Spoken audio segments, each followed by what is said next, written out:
Hi friends, welcome to my channel GB Taxation. My name is Gaurav Prasad और जहां मैं लेके आया हूं काफ़ी सारे वीडियोस टैक्सेशन से रिलेटेड। तो प्लीज़ इन वीडियोस को एंड तक देखिए। अगर आपको अच्छी लगी तो लाइक, सब्सक्राइब एंड प्लीज़ ज़्यादा से ज़्यादा शेयर कीजिए। Thank you.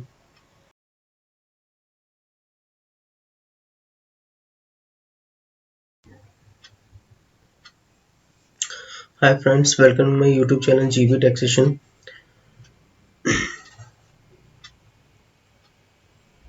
तो आज का हमारा कंसेप्ट है how many types of form in TRACES यानी TDS and what form use filling the TDS return. कौन सा फॉर्म हमने किसके लिए, कौन से रिटर्न के लिए यूज करना है। अच्छा आते हैं।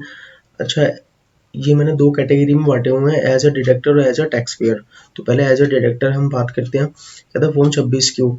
तो फॉर्म 26 क्यू एक टीडीएस रिटर्न होती है जो हम नॉन सैलरीड पर्सन के लिए फाइल करते हैं।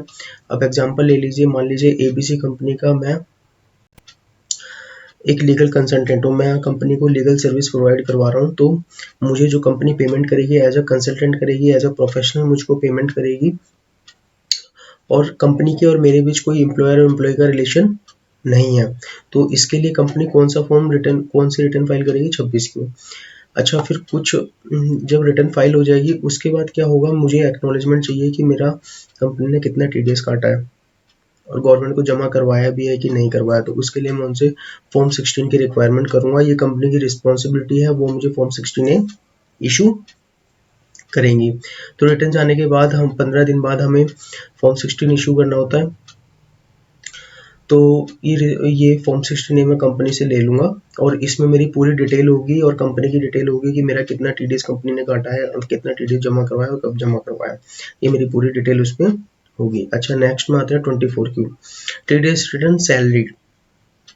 ये जो रिटर्न होती है सैलरीड पर्सन के लिए जाती है। सैलरीड पर्सन मीन्स, दोबारा एग्जांपल ले लेते हैं, मान लीजिए एबीसी कंपनी का मैं एम्प्लॉय हूँ, यानी कंपनी और मेरे बीच एक एम्प्लॉयर एम्प्लॉय का रिलेशन बना हुआ है। तो एंड में मुझे एक्नॉलेजमेंट चाहिए कि मेरा टीडीएस कंपनी ने कितना काटा। तो उसके लिए क्या करेगी कंपनी, मुझे फॉर्म 16 इशू करेगी। ठीक है, फॉर्म 16 जनरली सभी को पता होता है क्या होता है। फॉर्म 16 एम्प्लॉय को इशू होता है एम्प्लॉयर द्वारा। ठीक है, तो एम्प्लॉयर इसको इशू करता है। अच्छा, फॉर्म 16 में हम क्या चेक करते हैं। अच्छा, फॉर्म 16 में क्या होता है, एम्प्लॉयर जब एम्प्लॉय को फॉर्म 16 देता है, एम्प्लॉय उसमें चेक करता है कि जो मैंने डिक्लेरेशन दी थी एचआर डिपार्टमेंट में, एज पर डिक्लेरेशन इसमें सारी चीज़ फिलअप है कि नहीं है, या फिर कोई डिफरेंस आ रहा है, या फिर कुछ टीडीएस आपका शॉर्ट जमा हुआ है, या कुछ ऐसी कुछ प्रॉब्लम आती है, तो आप फिर एचआर डिपार्टमेंट से कॉन्टैक्ट करेंगे कंपनी की। अच्छा, फॉर्म 16 जो कंपनी इशू करेगी उसमें हमारे पार्ट ए और पार्ट बी होते हैं 16 में अटैच। तो फॉर्म 16 में जो पार्ट ए होता है उसमें क्या डिटेल होती है और फॉर्म 16 पार्ट बी में क्या डिटेल होती है वो मैं बता रहा हूँ आपको। पार्ट ए में डिटेल होती है कि जो एम्प्लॉयर है उन्होंने एम्प्लॉय का पूरे साल में कितना टीडीएस काटा है, कितनी सैलरी पर। ठीक है, पूरे साल में कितना अमाउंट एम्प्लॉय को दिया है, उस पर कितना टीडीएस काटा है और गवर्नमेंट को जमा करवाया, ये डिटेल होती है आपकी पार्ट ए में। और ये सीपीसी डिपार्टमेंट ही इशू करता है। जो फॉर्म 16 का पार्ट ए होता है वो सीपीसी ही डिपार्टमेंट इशू करता है, उसी को एम्प्लॉय ऑथोराइज मानता है। अच्छा, दूसरी चीज part B. Part B employer employee को इशू करता है। तो अब क्या हो रहा है, 1/4/18 से अब चेंज हो गया है। अब पार्ट ए और पार्ट बी दोनों ही सीपीसी डिपार्टमेंट इशू करता है, लेकिन ऐसा नहीं है कि पार्ट बी आप एम्प्लॉयर का भी ले सकते हैं, क्योंकि मान लीजिए अगर कुछ चेंजेस आ जाते हैं टीडीएस से रिलेटेड, नहीं कुछ डिक्लेरेशन से रिलेटेड चेंजेस आ जाते हैं, वो पार्ट बी में आप ऑफलाइन चेंज करके वो आप एम्प्लॉय को इशू दोबारा से कर सकते हैं। तो पार्ट ए और पार्ट बी आप समझ गए। पार्ट बी में जो होता है वो एम्प्लॉय की पूरी एक्सप्लेनेशन होती है, एक तरह से आप कह सकते हो पूरी कंप्यूटेशन होती है पार्ट बी में। ठीक है, पार्ट बी को देखकर ही जो एम्प्लॉय है वो अपनी इनकम टैक्स की रिटर्न फाइल करता है। ये समझ गए। आपके फॉर्म 16 एम्प्लॉयर इशू करेगा, जिसमें पार्ट ए और पार्ट बी होता है, वो मैंने आपको बता दिया। पार्ट ए गवर्नमेंट इशू करती है, पार्ट बी एम्प्लॉयर इशू करता है। नेक्स्ट में आ जाते हैं 27 क्यू।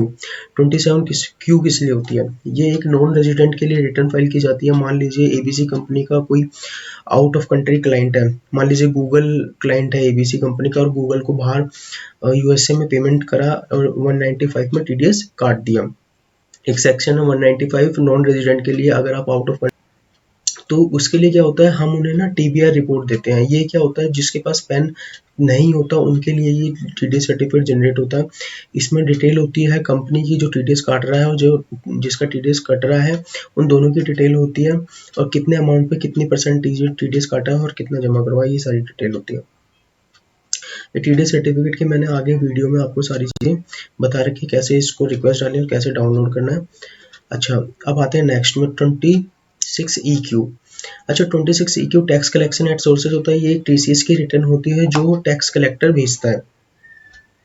टैक्स कलेक्टर मतलब हो गया, ये टीडीएस का उल्टा होता है। टीडीएस कटता है पेमेंट करते समय, और ये टीडीएस कलेक्ट करते हैं। जैसे सेल, इन्होंने कुछ सेल करी तो ये परचेजर से वो चीज़, परचेजर से टीसीएस का अमाउंट कलेक्ट करेंगे और गवर्नमेंट को जमा करवाएंगे।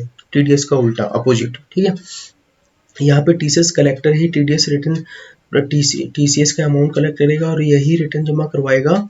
और टीडीएस सर्टिफिकेट 27 टीसीएस रिटर्न के लिए जो इशू होता है वो 27D इशू होता है, जो ये परचेजर को इशू करेगा कि इसने कितना टीसीएस कलेक्ट करा परचेजर से, ठीक है।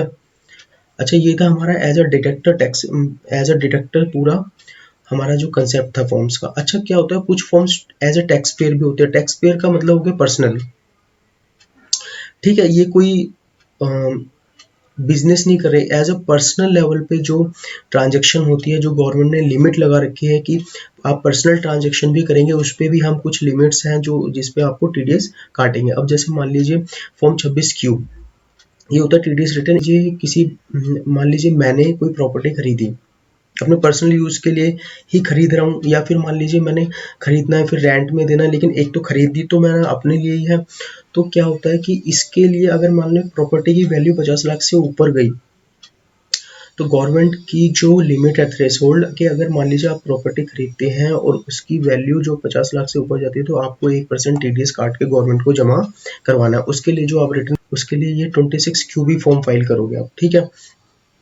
इन दोनों का बहुत अलग से कंसेप्ट है, वो मैं ऑनलाइन जब टैक्स पेयर की रिटर्न 26QB फाइल करूँगा तो मैं बताऊँगा आपको। अच्छा, 26QB में क्या होता है कि जो परचेजर और सेलर, जो प्रॉपर्टी परचेज कर रहा है, जो सेलर कर रहा है, उसमें पूरी दोनों की PAN number, address, mail ID वगैरह पूरी पर्सनल डिटेल पूरी जाती है, और कितनी अमाउंट में टीडीएस काट रहा है वो अमाउंट और टीडीएस, ये पूरी डिटेल उसमें 26QB फॉर्म में होती है।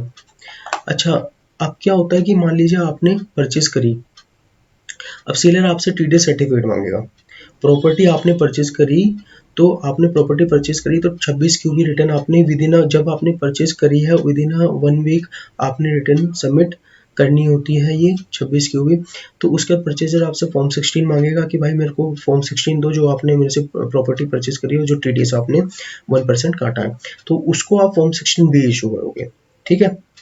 ये कंसेप्ट क्लियर है। अच्छा, नेक्स्ट में आ जाता है 26QC। ये अभी आया है, ये यूनिक सेक्शन है, अभी आया है ये सेक्शन, पहले से नहीं था। अच्छा, 26QC किस लिए होता है, अब मान लीजिए मैं रेंट पे रह रहा हूँ, मैं जॉब कर रहा हूँ गुड़गांव में, रेंट पे यहाँ पे दिल्ली में रेंट पे रह रहा हूँ, और मैं जो लैंडलॉर्ड को 50,000 से ऊपर रेंट की पेमेंट कर रहा हूँ। तो अगर मैं 50,000 से ऊपर रेंट की पेमेंट करता हूँ, तो मुझे जो लैंडलॉर्ड को जो पैसा देना है वो 5% टीडीएस काट के देना है, ठीक है। जितना मेरा रेंट होगा उसका 5% टीडीएस काट के, उसको लेस करके मैं लैंडलॉर्ड को वो पैसा दूंगा। अच्छा, कुछ फिर उसके लिए मैं 26QC फॉर्म फाइल करूंगा। जब ये 26QC आप फॉर्म फाइल कर देंगे, उसके बाद फॉर्म 16C जनरेट करना है आपने, क्योंकि अब लैंडलॉर्ड आपसे टीडीएस सर्टिफिकेट मांगेगा कि भाई तुमने टीडीएस काट के मुझे पे करा है, तो मुझे टीडीएस सर्टिफिकेट दो, ठीक है, जिससे वो अपना क्लेम ले बाद में अपनी इनकम टैक्स की रिटर्न भरते हो, ठीक है। ये फॉर्म 16C का कंसेप्ट है। तो मैंने आपको बताया as a deductor, as a tax payer की कौन सी रिटर्न किसके लिए फाइल की जाती है और कौन से टीडीएस सर्टिफिकेट किसको इशू किए जाते हैं, ठीक है। ये अगर आपको वीडियो पसंद आई हो तो इसको लाइक, सब्सक्राइब, ज़्यादा से ज़्यादा शेयर कीजिए।